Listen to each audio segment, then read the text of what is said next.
Bilan des acquisitions des cessions immobilières réalisées en 2020. Donc ça, c'est Raphaël Adam. Merci Monsieur le maire. Donc il s'agit de la présentation du bilan des acquisitions et cessions immobilières pour 2020 et qui seront annexées donc au compte administratif 2020 de la commune. Alors tout d'abord, peut-être un document synthétique. Après, vous avez l'ensemble du détail des ventes. Pour avoir quelques grands chiffres sur la commune, c'est 1,4 million d'euros d'acquisition sur 2020 et une cession à hauteur de 4 millions. Alors sur les cessions, elles se découpent entre les cessions au titre de l'aménagement, mais également dans le cadre de la valorisation du patrimoine foncier de la ville, on en parlait tout à l'heure, également sur tout un volet donc, qui concerne tout ce qui est rétrocession, régularisation des volumes de voirie à hauteur de 1,9 million.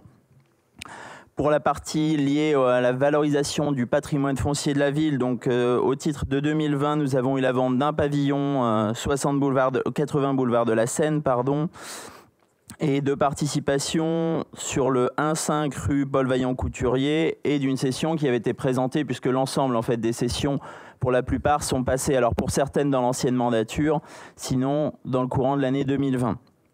Pour un jardin donc 16 terre rue du Bois.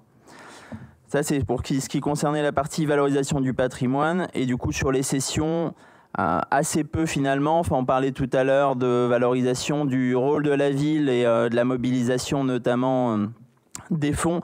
On a donc le 72 rue Torres et 68 rue de Stalingrad, en face du Monoprix, qui ont été cédés au titre de l'année 2020.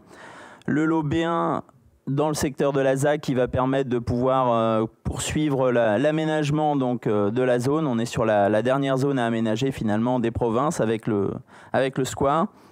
Et un pavillon au 4 rue Diderot dans le cadre de la résorption de l'habitat insalubre avec la Soreca. Voilà. Pour les acquisitions, il s'agit essentiellement d'acquisitions d'ateliers sur la rue des Carriers dans le secteur des Champs-Pierreux.